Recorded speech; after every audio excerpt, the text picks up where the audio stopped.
Zor here from ZorGameGeek.com. Fast, furious, fun. That's the motto of Savage Worlds. Savage Worlds has been around for, 15, 20 years. It originated with its original setting and rule book called Deadlands, the Weird West. Out of that game spawned an entire system of rules that are what we would call generic. In other words, that's not designed for any particular type of gameplay, whether we're talking fantasy, superhero, modern, the Weird West, or anything like that. It can accommodate any one of those types of settings. How does it do that? Well, by this ingenious basic system of gameplay. Each skill, each attribute that your character has is represented by a die type.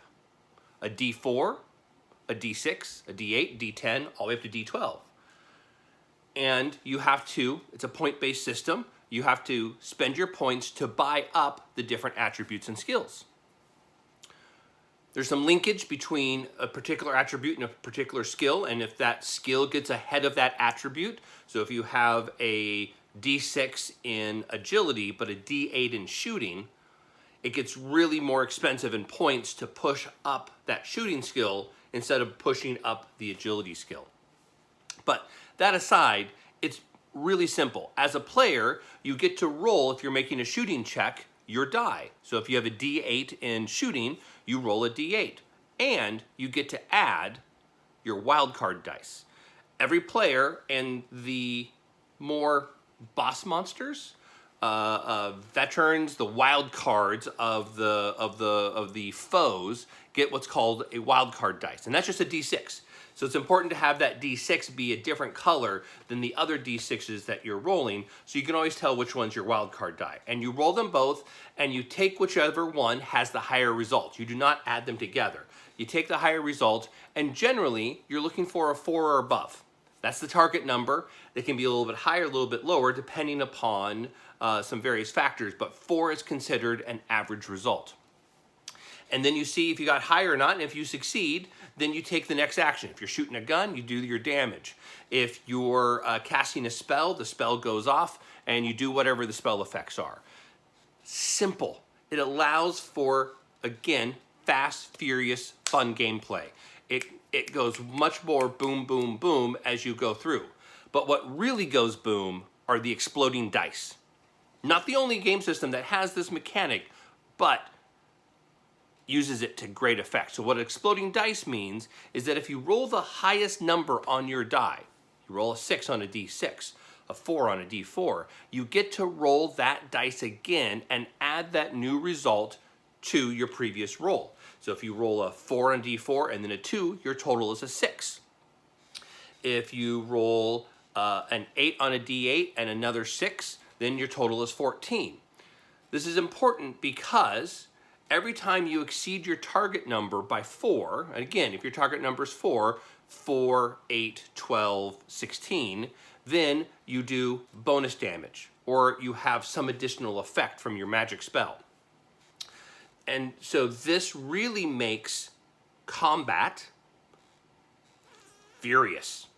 Because when those dice explode, because damage dice can explode as well, the hurt comes really quick.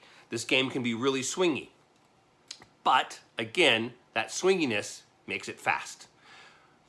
There are other things to know about the Savage Worlds systems.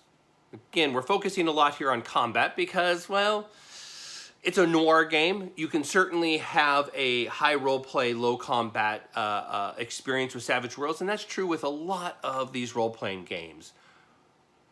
But the other neat mechanic, again, this game was made back in the times when, well, frankly, the focus was a little bit more on combat than with these modern, more independent games like Powered by the Apocalypse.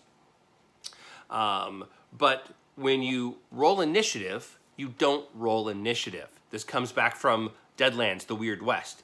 Instead, the game master deals cards. He has a standard deck of 52 cards, and you keep in both jokers, and you deal the cards around. And whoever goes first has the highest card. Ace is high, two's low. If you have two aces, You then go in reverse alphabetical order by suits. So ace of spades always goes first, clubs always goes last, with diamonds and hearts in between. And you go around the table, and then the players turn in their cards, and then you don't reshuffle, you deal again. If a player gets a joker, and the game master gets cards as well for each grouping of monsters that they have, and each wild card foe gets their own card. If you get a joker, that player can choose whenever they want to go in the turn. And when they do go, they get a +2 to their actions. It's then, after that round of combat, that the deck gets shuffled, and we start dealing for that next round, and you have a chance to have these cards come back in. When you're leveling up your characters, you can pick edges to allow you to be dealt more cards, or if you're dealt below a certain number, you get a second card, those sort of things. So there's a lot of changing and modifications that can be done to ensure that you're going first in combat. There you have it. There's some basic knowledge that you need to get going in the Savage Worlds role-playing system.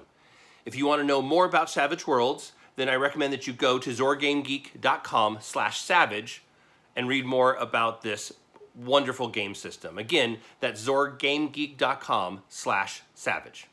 Keep gaming.